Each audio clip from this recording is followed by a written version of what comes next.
On a ici pour but d'estimer l'amélioration de récupération de chaleur qu'on pourrait avoir dans un scénario où on va condenser 75% de la vapeur d'eau dans les fumées. Par lisibilité, comme on l'a expliqué précédemment, on considère deux scénarios. Le premier scénario, c'est celui de la question 1, où on refroidit les fumées jusqu'à 84 degrés Celsius, et le scénario 2 correspond à celui de la deuxième question, où on refroidit les fumées jusqu'à 33,2 degrés Celsius, et on va comparer chacun de ces deux cas. Alors, en soi, quand on veut parler de récupération de chaleur, ce qui nous intéresserait, c'est une puissance thermique qui est échangée au niveau de l'échangeur de récupération de chaleur. Le problème, c'est qu'on ne connaît aucun débit, que ce soit côté fumée ou côté liquide de refroidissement. Et donc, si on ne connaît pas les débits, on ne va pas pouvoir exprimer les puissances. Par contre, on va pouvoir exprimer des puissances spécifiques ou des chaleurs spécifiques qui vont être échangées, c'est-à-dire rapporter cette puissance à un débit donné et donc l'exprimer en unité d'énergie par unité de masse. Alors c'est ce que je propose de faire, c'est-à-dire d'estimer ou de calculer la chaleur spécifique ou chaleur massique qui sera échangée dans le scénario 1 et dans le scénario 2. Et donc on peut choisir ce qu'on va prendre comme référence de masse, et ce que je propose c'est de prendre comme référence de masse la masse de gaz naturel qui est utilisée. Si je choisis d'utiliser la masse de gaz naturel, c'est pour pouvoir aussi comparer ces chaleurs spécifiques directement avec le PCF, le pouvoir calorifique de combustion supérieur, qui est fourni dans l'énoncé. Ça donnera aussi une comparaison intéressante. Donc on va essayer de chercher cette chaleur échangée par les fumées lorsqu'elles sont refroidies, exprimée par unité de masse de gaz naturel.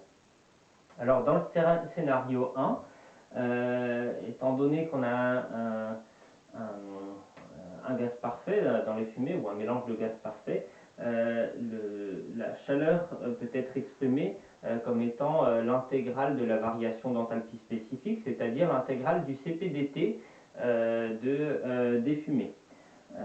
Donc l'intégrale entre la température d'entrée de 571 degrés Celsius et la température de sortie qui correspond à ce premier scénario, 84 degrés Celsius, du CP des fumées qui est donné dans l'énoncé, multiplié par la variation de température. Attention, le CP des fumées donné dans l'énoncé est exprimé en joules par kilogramme de fumée par Kelvin. Et c'est comme habituellement donné par unité de masse du fluide considéré. Sauf qu'ici, on cherche la chaleur spécifique exprimée par unité de masse du gaz naturel. Il faut donc pondérer cette chaleur spécifique trouvée par le ratio de masse entre la masse de fumée et la masse de gaz naturel. Alors en supposant le CP comme étant constant pendant le refroidissement, et c'est ce qui est supposé dans l'énoncé quand on vous donne un CP moyen des fumées, on peut sortir le CP de l'intégrale et exprimer cette chaleur spécifique comme étant simplement le produit du CP des fumées fois la variation de température des fumées multiplié par ce ratio de masse entre la fumée et le gaz naturel. Et on verra dans un deuxième temps comment calculer ce ratio de masse, étant donné qu'il faudra passer par le calcul des masses molaires de chacun des constituants. Dans un deuxième scénario, donc cette fois-ci en refroidissant nos fumées jusqu'à 33,2 degrés Celsius, on cherche aussi à calculer la puissance spécifique, c'est-à-dire la chaleur spécifique récupérée, toujours dans la même unité, en joules par kilogramme de gaz naturel. Donc on va pondérer ça par les ratios de masse rapportés à la masse de gaz naturel. Alors on trouve de manière identique le CP des fumées multiplié par la différence de température aux bornes des fumées, avec une température de sortie un petit peu différente, et qui est un petit peu plus basse,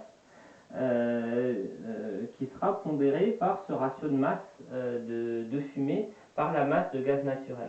Alors là j'ai mis une petite approximation ici, mais qui ne causera pas de grosses différences dans notre histoire.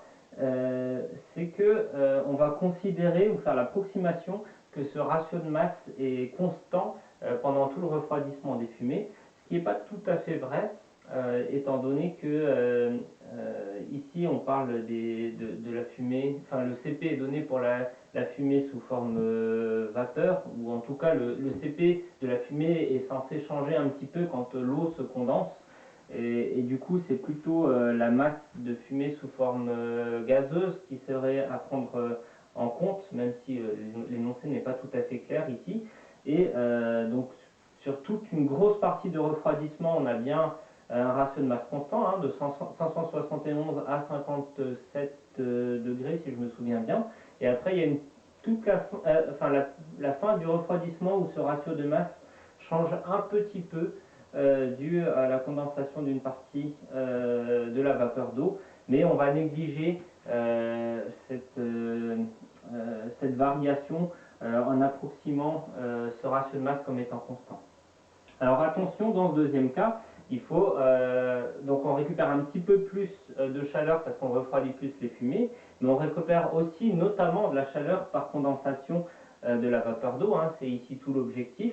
Et donc il faut rajouter à cette chaleur spécifique qu'on appelle sensible, hein, de refroidissement par diminution de la température des fumées, la chaleur latente due à la condensation de la vapeur d'eau.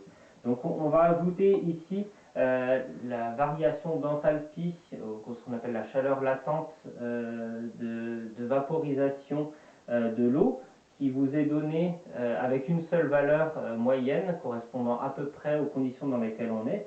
Alors il faut savoir que pour équilibrer ici le fait que ce ratio de masse ne soit pas constant, en fait la chaleur latente de vaporisation dépend elle aussi de la température. Et étant donné que la température change, normalement c'est quelque chose qui aurait dû changer. Donc on a fait aussi une petite approximation ici en le considérant constant. Donc cette valeur de chaleur latente de vaporisation vous est donnée dans l'énoncé. Elle est très importante hein, pour l'eau. On a 2392 kJ par kilogramme d'eau hein, qui sera vaporisé. Et donc ceci, il faut forcément le pondérer par le ratio de masse pour l'exprimer par masse de gaz naturel. Donc on va le pondérer par le ratio entre la masse d'eau qui est condensée sur la masse de gaz naturel qu'on obtiendra encore dans un deuxième temps avec l'utilisation des masses molaires et de l'équation de combustion complète.